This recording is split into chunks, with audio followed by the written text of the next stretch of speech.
Hello guys, welcome to our channel Code Mavericks. मैं हूं आपका दोस्त सिद्धेश एंड आज हम कंटिन्यू करेंगे आईटी प्रैक्टिकल सीरीज।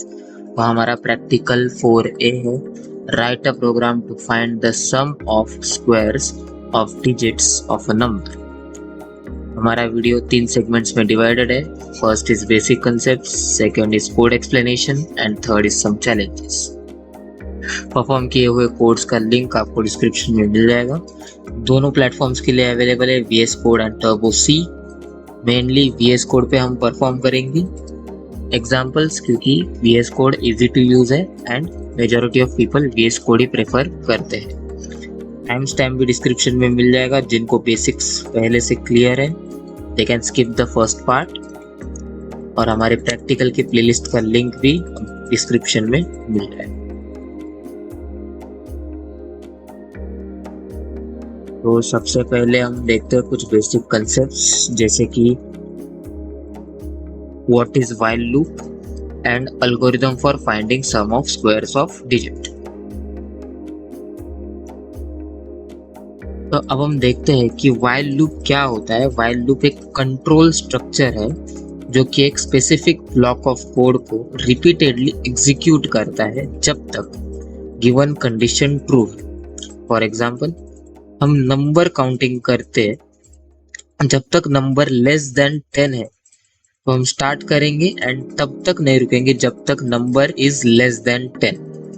और जैसे ही नंबर 10 हो जाए तो हमें रुक जाना है, तो हमारा लास्ट नंबर होगा 9।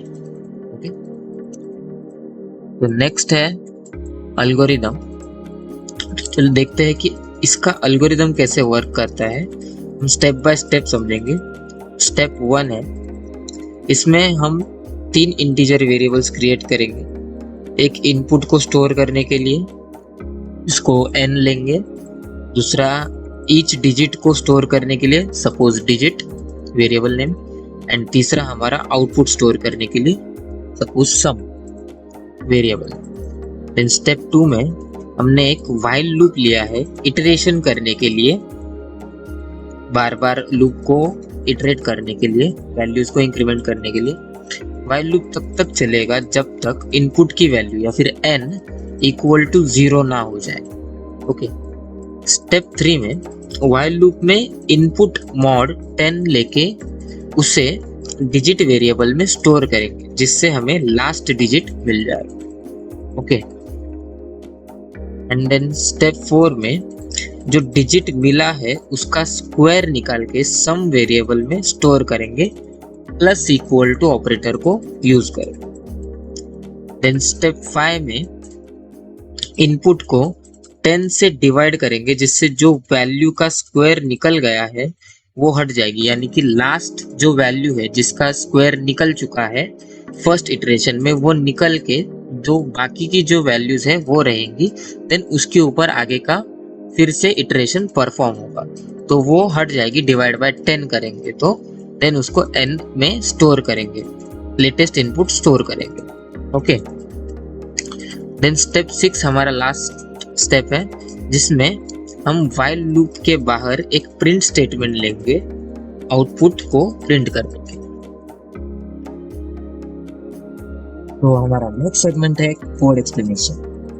इसमें आपको VS कोड और टर्बो C दोनों के एग्जांपल मिल जाएंगे। तो फर्स्ट है VS कोड का एग्जांपल। हैश इंक्लूड stdio.h एक हेडर फाइल है, इनपुट आउटपुट के लिए यूज करते हैं। देन इंट मेन फंक्शन में इंट n ये इंटीजर डेटा टाइप का एक वेरिएबल लिया है यूजर का इनपुट स्टोर करने के लिए। Int sum is equals to 0, sum हमने आउटपुट स्टोर करने के लिए एक वेरिएबल लिया है और उसको 0 से इनिशियलाइज किया है, क्योंकि हमें आगे व्हाइल लूप में उस पे ऑपरेशंस परफॉर्म करने। देन प्रिंटफ फंक्शन से हमने प्रिंट किया है एंटर एनी नंबर, और स्कैनफ फंक्शन के थ्रू हमने यूजर से इनपुट जो लिया है उसे n में स्टोर किया है। %d इसलिए लिया है क्योंकि हमने इंटीजर डेटा टाइप का वेरिएबल चूज किया है। देन व्हाइल लूप में हमारा कंडीशन है कि n की वैल्यू जब तक 0 नहीं हो जाती तब तक व्हाइल लूप को रन करो, एग्जीक्यूट करो। सपोज n की वैल्यू हम लेते हैं 123 123, तो जब तक n की वैल्यू 0 नहीं हो जाती तब तक while लूप रुकना नहीं चाहिए, वो इटरेट होते रहेगा। ओके, देन हमें while लूप में इंटीजर डेटा टाइप का एक और वेरिएबल लेना पड़ेगा, क्योंकि हम स्क्वायर्स का डिजिट्स का स्क्वायर निकालेंगे, तो एक एक डिजिट का स्क्वायर निकालने के लिए एक एक डिजिट को स्टोर करना पड़ेगा पहले, इसलिए इंट डिजिट एक हमने वेरिएबल लिया है। तो उसको सेपरेट कैसे करेंगे, n mod 10, इससे हम रिमाइंडर निकालेंगे। रिमाइंडर मतलब सपोज हमने 1 2 3 लिया है, तो 1 2 3 डिवाइड बाय 10 करेंगे, तो अप्रोक्सीमेटली या फिर फुल्ली डिविजिबल वैल्यू होगा 12। ओके, 120 तक ही 10 फुल्ली डिवाइड कर सकेगा 123 को, तो बचा जो 3 है वो हमारा रिमाइंडर हो जाएगा, और उसी रिमाइंडर को हम डिजिट में स्टोर करेंगे। n mod 10 करेंगे तो ऑटोमेटिकली लास्ट डिजिट जो है वो निकल के डिजिट वेरिएबल में स्टोर हो जाएगा। ओके, जो कि रिमाइंडर है, आप उसको रिमाइंडर भी कह सकते हैं, लास्ट डिजिट भी कह सकते हैं, कुछ भी कह सकते हैं। देन हमारा जो आउटपुट है वो सम में हम स्टोर करेंगे, इसलिए sum plus is equals to digit का हमें स्क्वायर निकालना है, इसलिए डिजिट इनटू डिजिट। तो सम प्लस इक्वल टू इसलिए लिया है क्योंकि अभी 3 का, अभी जो लास्ट हमने निकाला डिजिट स्टोर किया उसमें 3 वैल्यू था, 1 2 3 निकाला, देन 3 को डिजिट में स्टोर किया, डिजिट का स्क्वायर हो गया 9।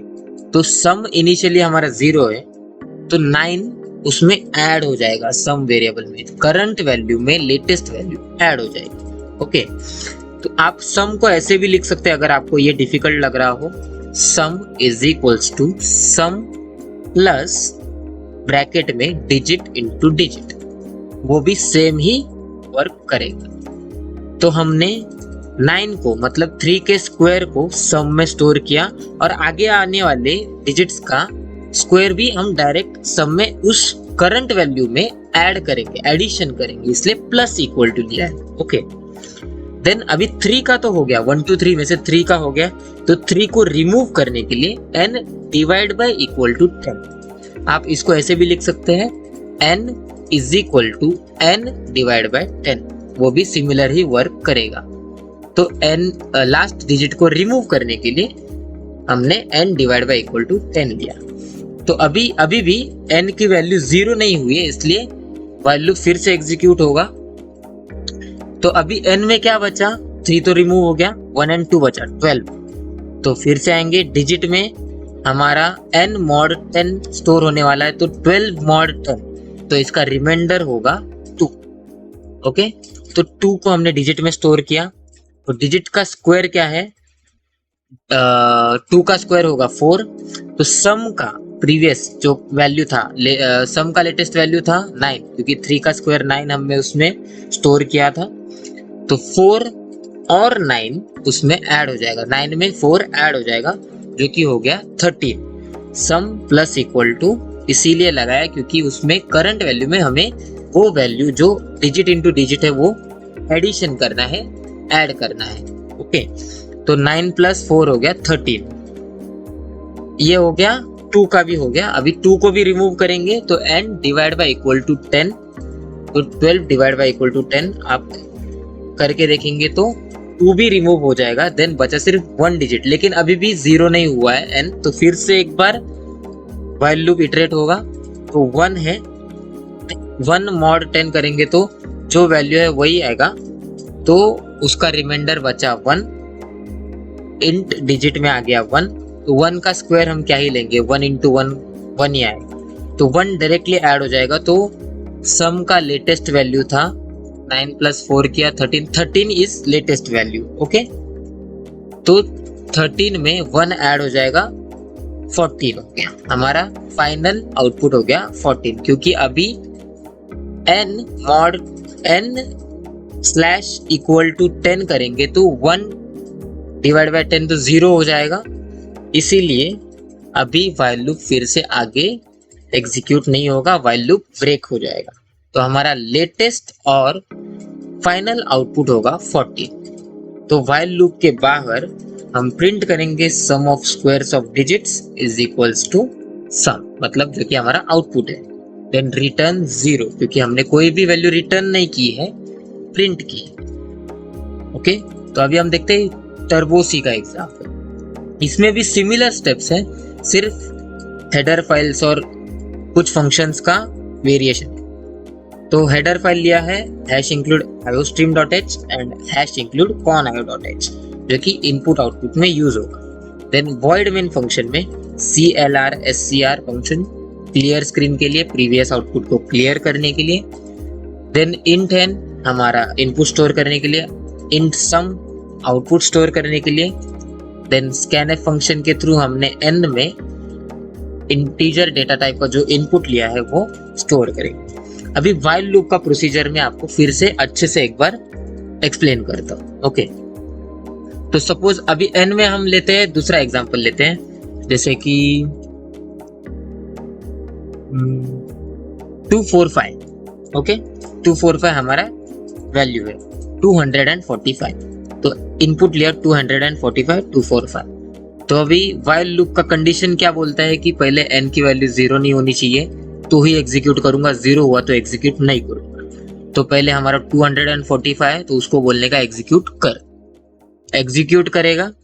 इंटीजर में डिजिट हमने एक वेरिएबल लिया है क्योंकि 245 के एक एक डिजिट का हमें स्क्वायर निकालना है, देन उसको एडिशन करना है। तो एक एक डिजिट का स्क्वायर निकालने के लिए पहले उनको सेपरेट भी करना पड़ेगा ना, तो एक एक डिजिट को स्टोर करेंगे डिजिट वेरिएबल।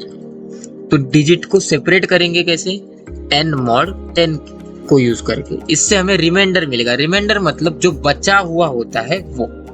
तो 245 डिवाइड बाय 10 करेंगे तो रिमाइंडर हमारा 5 बचता है।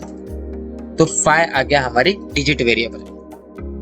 तो डिजिट का स्क्वायर निकालना है और उसको सम वेरिएबल में स्टोर करना है। तो हमारी सम की पहले एक तो वैल्यू, इनिशियली वैल्यू क्या है 0। ओके, तो डिजिट इंटू डिजिट मतलब 5 इंटू 5 हो गया 25 और 25 सम में ऐड हो जाएगा। ओके, प्लस इक्वल टू हमने इसीलिए लिया है क्योंकि वो प्रीवियस वैल्यू को और जो अभी वैल्यू है डिजिट इंटू डिजिट जो वैल्यू आएगा उसका एडिशन करें, इसलिए हमने प्लस इक्वल टू लिया है। यहाँ पे हम ऐसे भी लिख सकते हैं कि sum is equals to sum plus bracket में डिजिट इंटू डिजिट। अगर आपको वैसे नहीं जम रहा है तो आप वैसे लिख सकते हैं। तो 5 का हो गया, तो 5 को रिमूव करने के लिए n divide by equal to 10। इससे हम 5 को रिमूव करेंगे क्योंकि 5 का स्क्वायर भी निकल गया और वो सम में ऐड भी हो गया। तो बाकी 2 डिजिट्स का सिर्फ उन 2 डिजिट्स पे परफॉर्म करने के लिए 5 को रिमूव करेंगे। ओके, तो n को आप ऐसे भी लिख सकते हैं, n is equals to n divide by 10। Okay, अभी भी हमारा व्हाइल में लूप कंटिन्यू होगा क्योंकि n का वैल्यू 0 नहीं हुआ। तो 245 लिया था, 5 निकल गया तो बचा 24, 2 and 4। तो पहले चेक करेगा भाई 0 तो नहीं है ना, तो नहीं है, एग्जीक्यूट करेगा। डिजिट में अभी 24 है तो इसमें से एक ही डिजिट वो लेगा, इसलिए हमें n mod 10 करके रिमाइंडर निकालना है। तो n mod 10 करेंगे, 24 mod 10 करेंगे तो 4 हमारा रिमाइंडर बचेगा। तो 4 आ गया हमारी डिजिट वेरिएबल में। तो अभी सम का वैल्यू हमारे पहला जो 5 का स्क्वायर लिया था वो उसमें अभी स्टोर्ड है, तो सम में लेटेस्ट वैल्यू है 25। तो डिजिट इंटू डिजिट किया तो 4 का स्क्वायर हो गया 16 प्लस इक्वल टू है, इसलिए हम 16 को 25 में ऐड करेंगे। 16 प्लस 25 हमारा हो गया कितना होता है, 16 प्लस 25 41, सॉरी टाइम लग गया, 41। तो हमारा सम का लेटेस्ट वैल्यू हो गया 41। तो 4 का भी हो गया, तो उसको भी निकालने के लिए n divide by equal to 10। 4 को भी हटा दिया, 10 अभी फिर से चेक करेगा कि बचा हमारा एक डिजिट अभी भी है 2 है, लेकिन वो फिर से चेक करेगा कि 0 तो नहीं है ना। अगर 0 होगा तो नहीं करेगा, लेकिन हमारा 2 है, फिर से एग्जीक्यूट करेगा। अभी एक ही डिजिट है लेकिन उसको थोड़ी ना पता है एक ही डिजिट है, वो मॉड करेगा और रिमाइंडर, लेकिन रिमाइंडर वही आएगा, 2 ही बचेगा। तो n mod 10 करेंगे तो हमारा रिमाइंडर 2 ही बचेगा और वही डिजिट हम उसमें डिजिट वेरिएबल में स्टोर करेंगे। तो उसका स्क्वायर निकालेंगे, 2 का स्क्वायर होता है 4 हमारा सम का लेटेस्ट वैल्यू था 41, 5 का स्क्वायर निकाला, देन 4 का स्क्वायर निकाला, अभी उनका एडिशन करके 41 हुआ, अभी 2 का स्क्वायर है 4, उसको भी ऐड करेंगे, 41 प्लस 4 हो गया 45। हमारा तीनों डिजिट का स्क्वायर निकाल के उसको हमने सम में ऐड कर चुके हैं, हमारा टोटल सम है 45। अभी n divide by equal to 10, क्योंकि n में अभी 2 ही है, तो 2 को डिवाइड बाय इक्वल टू 10 करेंगे तो 0 हो जाएगा। अब वाइल लूप में जब जाएगा तो वो चेक करेगा कि n की वैल्यू 0 है या नहीं, तो अभी 0 है, इसलिए वाइल लूप ब्रेक हो जाएगा, आगे कंटिन्यू नहीं करेगा। इसलिए वाइल के बाद में जो स्टेटमेंट है प्रिंटफ, वो एग्जीक्यूट होगी, जिसमें है sum of squares of digits of the given number is equals to हमारा आउटपुट। देन गेट ch हमने आउटपुट स्क्रीन को होल्ड करके रखने के लिए लिया है। इसी एग्जांपल को हम VS कोड पे परफॉर्म करके देखते हैं कैसे होता है। तो अब हम VS कोड में ट्राई करके देखते हैं कि एग्जांपल कैसे परफॉर्म करेंगे। तो सबसे पहले लेंगे header file #include stdio.h, then int main हमारा मेन फंक्शन, देन उसमें हम लेंगे int num इनपुट के लिए, then sum is equals to 0 हमारा आउटपुट स्टोर करने के लिए, और डिजिट हम यहीं पे सारे वेरिएबल्स को डिक्लेयर कर देते हैं, बाद में टेंशन नहीं। ओके, तो अभी हमने सारे वेरिएबल्स को डिक्लेयर कर लिया है। तो इनपुट के लिए हम पहले printf फंक्शन लेंगे, printf में लेंगे enter integer number, okay, then scanf function के थ्रू यूजर इनपुट को स्टोर करेंगे, %d देन $num। ओके, अभी हम while लूप को लेंगे और उसमें कंडीशन चेक करेंगे कि हमारा num जो है वो नॉट इक्वल टू 0 होना चाहिए, 0 नहीं होना चाहिए, तभी while लूप एग्जीक्यूट होगा। तो सबसे पहले हम यहाँ पे डिजिट में रिमाइंडर लेते थे, इसलिए num mod 10 हमारा लास्ट डिजिट फिर डिजिट में स्टोर हो जाएगा। फिर sum plus equal to digit into digit. एक काम करते हैं, यहाँ पे हम ऐसे लेते हैं, sum is equals to sum plus bracket में digit into digit, okay, then num is equals to, यहाँ पे भी ट्रेडिशनल वे से लेते हैं, num /10 सेमीकोलन, ओके, देन ये हो गया। देन हमारा printf फंक्शन आउटपुट प्रिंट करने के लिए, sum of digits is %d comma num, sorry sum, then at the end return 0, okay. एक बार चेक कर लेते हैं सब बराबर है, ठीक है, रन करके देखते हैं, एरर आ रहा है कहीं पे, अच्छा हाँ वही सेमीकोलन, रन करके देखते हैं।